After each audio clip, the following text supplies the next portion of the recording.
अस्सलाम वालेकुम viewers, I am Hina Mahjabeen. I hope you all will be fine. आज मैं आपके साथ शेयर करने वाली हूँ MTH 302 business mathematics and statistics या असाइनमेंट नंबर 2 का सोल्यूशन, जिसके सेक्शन इंचार्ज है मुनज़्ज़ा बतूल। ऑलरेडी मैं एक सेट अपलोड कर चुकी हूँ जो कि आई थिंक मिस साइमा ऐसे ही कुछ था, ठीक है, उनका था। तो ये असाइनमेंट आइडिया सॉल्यूशन शेयर करने से पहले अगर आप मेरे चैनल पर न्यू हैं दैन प्लीज़ मेरे चैनल को सब्सक्राइब कर दें एंड बेल आइकन को क्लिक करना मत भूलिएगा ताकि upcoming lectures, different assignments, quizzes and papers के नोटिफिकेशंस आप तक पहुंच जाएं। लाइक भी कीजिएगा, शेयर भी कीजिएगा। ओके जी, let's start from today's assignment solution. Instructions आप लोगों को गिवन है, आपने अपने सेक्शन में जो अपलोडेड असाइनमेंट है उसको करना है। ये असाइनमेंट सेक्शन में नहीं है बल्कि अनाउंसमेंट सेक्शन में आप जाओगे और वहाँ से अपनी असाइनमेंट डाउनलोड करोगे और वही असाइनमेंट अपलोड भी करोगे अपने LMS पर सॉल्व करने के बाद, अदरवाइज 0 मार्क्स मिलेंगे। ये सारे इंस्ट्रक्शंस आप लोगों को गिवन है। अब क्वेश्चन आप लोगों का क्या है कि आपने करना है, क्वेश्चन देखते हैं। Find all the quartiles and inter quartile range for the following data, also check that whether the data is positively skewed और नेगेटिवली स्क्यूड। ये आपको डेटा गिवन है और ये अनऑर्डर्ड फॉर्म में या अनग्रुप फॉर्म में गिवन है, ठीक है, ग्रुप्ड फॉर्म में नहीं गिवन। तो इसलिए अनग्रुप डेटा के लिए जो फॉर्मूला यूज़ होता है उसे यूज़ करेंगे। अब इसके लिए आपको आना पड़ेगा अपने हैंडआउट्स पर, पेज नंबर है 176। क्वार्टाइल्स का फॉर्मूला राइट किया हुआ है यहाँ पर। यानी फर्स्ट क्वार्टाइल की बात करो Q1 यानी N यानी 1 लिखना होता है। सेकंड क्वार्टाइल यहाँ पर N ith पोजीशन होती है तो यहाँ पर 2 आएगा। थर्ड क्वार्टाइल की बात करेंगे तो 3 आएगा। बाकी सेम रहेगा फॉर्मूला n+1/4 n+1/4 n+1/4। यहाँ पर ग्रुप डेटा के बारे में भी लिखा हुआ है। ग्रुप डेटा मैं ऑलरेडी जब ये पढ़ा रही थी सब्जेक्ट आपको बताया था, जिसमें फ्रीक्वेंसी डिस्ट्रीब्यूशन वगैरह दी हुई है। यानी फ्रीक्वेंसी अगर गिवन है ना तो समझ जाओ वो ग्रुप डेटा है, लेकिन यहाँ पर जस्ट आपको अरे दी हुई है डेटा की, डेटा सेट दिया हुआ है और फ्रीक्वेंसी वगैरह कुछ नहीं दी हुई, तो हमारे पास ये फॉर्मूलाज आएंगे। लेकिन इसको सॉल्व करने के लिए अभी तो ये पोजीशन फाइंड कर रहे हैं, हमने एक्चुअल क्वार्टाइल्स फाइंड करने हैं। यहाँ पर आ जाओ, लेक्चर नंबर 27 है, यहाँ पर क्वार्टाइल्स के बारे में दिया हुआ है और यहाँ पर फॉर्मूला भी दिया हुआ है और सॉल्व करने के लिए एग्जाम्पल भी गिवन है with solution. Position of ith quartile यानी जोन सा क्वार्टाइल है, क्वार्टाइल्स को 4 पार्ट्स में डिवाइड किया जाता है और 3 क्वार्टाइल्स बनते हैं, Q1, Q2 एंड Q3, ठीक है। तो ये फॉर्मूला होता है। आयथ का मतलब है जितना क्वार्टाइल की बात करें, 1 क्वार्टाइल है, फर्स्ट क्वार्टाइल है तो 1 लगेगा, 2 है, सेकंड क्वार्टाइल है तो 2 लगेगा और थर्ड क्वार्टाइल है तो 3 लगेगा, जैसे मैंने आपको ऑलरेडी बता दिया। आप इस एग्जांपल को देख सकते हो। Find the first, second and third quartile of the following data. पहले असेंडिंग ऑर्डर में अरेंज किया। नंबर ऑफ डेटा पॉइंट्स यानी इन नंबर वैल्यूज़ कितनी है, 9 गिवन है आपको, ठीक है। पोजीशन फाइंड करने के लिए फर्स्ट क्वार्टाइल का फॉर्मूला ऑलरेडी बता चुकी हूँ, सेकंड क्वार्टाइल का, लेकिन we get position of first quartile as decimal fraction, so we proceed as follows. हमारे पास आई है डेसिमल में, तो हमने वैल्यू फाइंड करनी है अपने क्वार्टाइल की, फर्स्ट क्वार्टाइल की। तो आपने क्या करना है, यहाँ पर देखना है, आप मेरे लेक्चर भी सुन सकते हो, यहाँ 2 राइट किया हुआ है तो इसका मतलब ये होगा सेकेंड वैल्यू प्लस कर देना है जितना पॉइंट में लिखा होगा, यानी 0.5 आ गया, मल्टीप्लाई कर देना है जो सेकंड वैल्यू के आगे वाली वैल्यू कौन सी आती है, थर्ड वैल्यू माइनस जो ये वैल्यू थी उसको। तो जो वैल्यूज़ हैं मल्टीप्लाई प्लस माइनस करके आप आंसर निकाल लीजिएगा। पोजीशन ऑफ सेकंड क्वार्टाइल अगर पॉइंट में नहीं आता तो आप as it is just 5 answer है तो 5th वैल्यू आ जाएगी, लेकिन अगर पॉइंट में आता है देन ये वाला आप मेथड करोगे, ठीक है। अच्छा जी, यहाँ पर चले मैं आपको दिखा देती हूँ इसका सॉल्यूशन। ओके जी, लेट्स सी। फर्स्ट क्वार्टाइल का फॉर्मूला है, यानी आयथ था, आई था, तो मैंने क्या लगाया, फर्स्ट क्वार्टाइल है यानी 1 ब्रैकेट में क्या आ जाएगा, n+1, तो ये हमारे पास आ जाएगा। अच्छा, यहाँ पर पोजीशन ऑफ फर्स्ट क्वार्टाइल है, ये देखें आप, पोजीशन ऑफ फर्स्ट क्वार्टाइल, यहाँ पर सेकंड लिखना था, ठीक है, तो यहाँ पर मैंने कॉपी करके लिखा था ना, इसलिए सेकंड लिखना ही भूल गई। सेकंड क्वार्टाइल का फॉर्मूला है और ये क्या हो जाएगा, थर्ड क्वार्टाइल, ठीक है। तो 1 आ गया, 2 आ गया और 3 आ गया, बाकी फॉर्मूला ये रहा। और हमें पता है अरेंज करना है असेंडिंग ऑर्डर में, असेंडिंग यानी छोटे से बड़े की तरफ। नंबर ऑफ डेटा पॉइंट्स कितने हैं, काउंट कर लो, 8 हैं, ठीक है। ये आ गया आपके पास। पोजीशन ऑफ फर्स्ट क्वार्टाइल क्या बनेगी, यानी आपने n क्या है, 8 है, पुटिंग करो, आपके पास आ रहा है आंसर 2.25। और मैंने कहा था जब पॉइंट में वैल्यू आएगी तो उसे कैसे सॉल्व करना है। 2.25 का मतलब क्या है, पॉइंट से पहले क्या लिखा हुआ है, 2 यानी सेकंड वैल्यू प्लस आगे क्या लिखा हुआ है, 0.25 यानी प्लस 0.25 मल्टीप्लाई करना था, सेकंड के आगे कौन सी वैल्यू आती है, थर्ड वैल्यू, और इस वैल्यू को माइनस कर दो।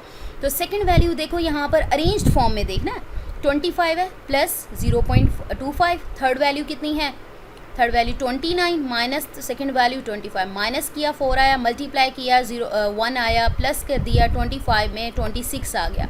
अच्छा जी, आपकी जो वैल्यू है ना यहीं पर ही सराउंडिंग में ही रहेगी 26 से ऑनवर्ड, यानी सेकंड क्वार्टाइल से पहले पहले जो आएगी ना वैल्यू, किसी का आंसर आएगा 27 भी आ रहा था, ठीक है, किसी का 26 आ रहा था, किसी का 27.5 आ रहा था, तो इसी के सराउंडिंग में ही आपकी वैल्यू रहेगी, क्योंकि फर्स्ट क्वार्टाइल की वैल्यू यहाँ से सेकंड क्वार्टाइल से पहले पहले तक, यानी सेकंड क्वार्टाइल अगर दिखाऊँ 40 तक, यानी 26 से लेकर 40 से पहले पहले तक ये फर्स्ट क्वार्टाइल यानी जो भी मिड में वैल्यू आती है वो इसी की ही रहेगी।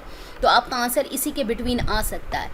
तो पोजीशन ऑफ सेकंड क्वार्टाइल हमारे पास गिवन है, पोजीशन यानी सेकंड क्वार्टाइल था, जस्ट यहाँ पर 2 लगाया, 8 + 1 क्या होता है 9, 9 2 = 18 होता है, 18 / 4 होता है 4.5, अगेन मेरे पास आ गया पॉइंट में। सो इसका मतलब क्या है, फर्स्ट डेसिमल प्लेस से पहले क्या है वैल्यू 4, यानी फोर्थ वैल्यू, प्लस पॉइंट में क्या है 0.05 वैल्यू, मल्टीप्लाई फोर्थ वैल्यू के आगे क्या आती है fifth value, minus fourth value जो हमारे पास है। तो यहाँ पर आपने डेटा में देखना है वैल्यूज़ क्या गिवन है। चलें जी, हम फोर्थ वैल्यू की तरफ चलते हैं, 1 2 3 4, और अरेंज फॉर्म में 32 है हमारे पास फोर्थ वैल्यू और 48 है हमारे पास फिफ्थ वैल्यू। तो जहाँ पर फोर्थ वैल्यू है 32 और 48 फिफ्थ वैल्यू की जगह, ठीक है, फोर्थ वैल्यू 32 बाकी एज इट इज़, माइनस किया 16 आया, 16 को 0.5 से मल्टीप्लाई करोगे देन प्लस करोगे तो आपके पास 40 आएगा। ये एग्जैक्ट आ रहा था, ठीक है, ये 40 आ गया आपके पास। इसे जो क्वार्टाइल सेकंड क्वार्टाइल होता है इसे मीडियन भी बोलते हैं, ठीक है। आगे जब पॉजिटिवली सिक्योर्ड और इसके बारे में बात करेंगे ना तो मैं आपको बताऊंगी, ठीक है। यहाँ पर ये चीज़ें क्वार्टाइल इंटर क्वार्टाइल फाइंड करने हैं, देन आपने चेक करना है कि डेटा पॉजिटिवली स्क्यूड है या नेगेटिवली स्क्यूड है, ठीक है। ये सेकंड क्वार्टाइल हो गया। थर्ड क्वार्टाइल में भी सेम इसी तरह से करना है, जस्ट यहाँ पर 3 पुट किया, 8 + 9 क्या 8 + 1 क्या होता है 9, 9 3 क्या होता है 27, डिवाइड कर दो 7 से तो आंसर विल बी 6.75, ठीक है। तो इसका क्या होगा, इसका मतलब क्या है सिक्स्थ वैल्यू प्लस 0.75 मल्टीप्लाई 6 के आगे कौन सी वैल्यू आती है seventh value minus sixth value. ये आप इधर से एग्जाम्पल देख सकते हो, ठीक है, यही वाली एग्जाम्पल आप फॉलो कर सकते हो। कैलकुलेशंस आप लोग फिर एक बार देख लीजिएगा खुद। सिक्स्थ वैल्यू मेरे पास, चलो ढूंढते हैं, सिक्स्थ वैल्यू मेरे पास, सिक्स्थ वैल्यू 1 2 3 4 5 सिक्स्थ है, 52 और 57 सेवन्थ है। तो सिक्स है 52 और सेवन्थ है मेरे पास 57, 0.75 एज इट इज़ रहेगा। बाकी माइनस किया 5 आया आपके पास, मल्टीप्लाई किया 0.75 आया, ऐड करोगे तो 55.75 आंसर आ जाएगा थर्ड क्वार्टाइल का। सेकंड क्वार्टाइल का अगेन बता दूं, सेकंड क्वार्टाइल को मीडियन भी बोलते हैं। ये हो गए तीनों क्वार्टाइल्स। हमारे क्वेश्चन में गिवन था क्वार्टाइल्स भी फाइंड करो all, then inter quartile range भी फाइंड करनी है। इंटर क्वार्टाइल रेंज जो होती है वो फर्स्ट एंड थर्ड क्वार्टाइल का डिफरेंस होती है, यानी Q3 माइनस Q1, यानी क्वार्टाइल थर्ड क्वार्टाइल की वैल्यू माइनस फर्स्ट क्वार्टाइल की वैल्यू, क्योंकि सेकंड वाले को तो हम बोलते हैं मीडियन 26, ठीक है। तो then the inter quartile value will be equal to 29.75। ये हमने कर लिया क्वार्टाइल्स और इंटर क्वार्टाइल रेंज वाला। नेक्स्ट हमें कहा गया था कि चेक करो कि ये पॉजिटिवली स्क्यूड है या नेगेटिवली स्क्यूड है। अब इसके लिए हम चलते हैं यहाँ पर, ये क्वार्टाइल की एग्जांपल देख लीजिएगा, ठीक है। ये आप लोगों को गिवन भी है पोजीशन वगैरह फाइंड करने का। चलें जी, हम देखते हैं पॉजिटिवली स्क्यूड। ये देख लें, राइट स्क्यूड या पॉजिटिवली स्क्यूड डिस्ट्रीब्यूशन होती है, यानी राइट स्क्यूड लिखा हो तो समझ जाना पॉजिटिवली स्क्यूड की बात हो रही है, और लेफ़्ट स्क्यूड का मतलब है नेगेटिवली, यानी जो लेफ़्ट साइड पर टिल्ड हो यानी झुकाव हो तो उसे कहेंगे नेगेटिवली, ठीक है। यहाँ पर आ जाओ, ये एग्जाम्पल भी गिवन है। अच्छा जी, इसमें आपने क्या देखना होता है, आपने जब मीडियन देखो Q2 को कहते हैं, तो इसमें क्या करना है, मीडियन अगर लेस देन हो जाएगा ना, बाकी जो सेंट्रल टेंडेंसीज या मिड रेंज या फिर मिड रेंज दिया हुआ है उससे तो हम कहेंगे राइट स्क्यूड, यानी राइट स्क्यूड का मतलब क्या होता है पॉजिटिवली स्क्यूड। तो यहाँ पर एक और चीज़ मैं आप लोगों को दिखा देती हूँ, यहाँ पर पॉजिटिवली स्क्यूड के बारे में आ रही है, तो यहाँ पर देखते हैं ये वाला। देखो जब सिमेट्रिकल डिस्ट्रीब्यूशन कब होगी, जब मीन, मीडियन और मोड इक्वल आ जाएं। अब इसके लिए चेक करने के लिए आपको या तो देखना होगा फर्स्ट और थर्ड क्वार्टाइल जो है वो उसकी वैल्यू को कंपेयर, यानी सेकंड क्वार्टाइल की वैल्यू से कंपेयर करना होगा। मैं यहाँ पर आप लोगों को दिखा भी देती हूँ। चेक करने के लिए या तो मीन चाहिए होगा आपको, या आप फर्स्ट और थर्ड क्वार्टाइल को कंपेयर करोगे। मैं यहाँ पर लिख देती हूँ to determine whether the data is positively skewed और नेगेटिवली स्क्यूड। यहाँ पर लिखा हुआ है, ये देख लो, tilt to left positively skewed, ठीक है। मीडियन क्या हो, ग्रेटर होगा बाकी जो टेंडेंसीज है उनसे। नेगेटिवली स्क्यूड कब होगा, जब मीडियन लेस देन होगा, ठीक है, यानी मोड हमारा लेस देन होगा, मीडियन ग्रेटर होगा, ठीक है, मोड से ग्रेटर होगा। तो इस तरह से अब यहाँ पर देखो मीडियन हमारा क्या है, लेस है और मीन ग्रेटर है, तो हमारा क्या होगा, पॉजिटिवली स्क्यूड होगा। इसके लिए यहाँ पर है to determine whether the data is positively skewed और negatively skewed we can compare the median Q1 and Q3।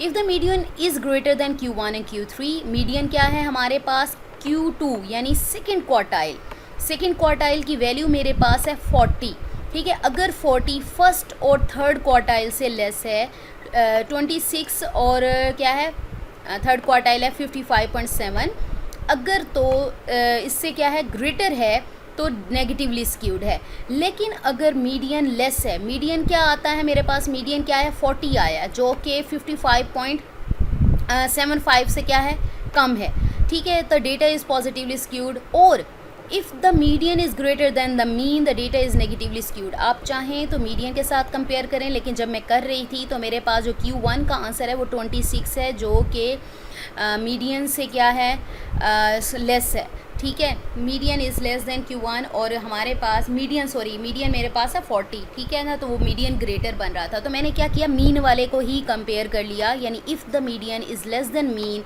The data is positively skewed. In this case the median Q3 is 40 is less than the mean the data is positively skewed. अब ये देखो mean find करना पड़ेगा, एक काम करना पड़ेगा। आप चाहो तो Q1 और Q3 के साथ भी कंपेयर कर सकते हो, और वे में भी पॉजिटिव स्क्यूड का था कि आपको कैलकुलेशंस वगैरह करनी पड़ेंगी, आप अपना वे भी यूज़ कर सकते हो।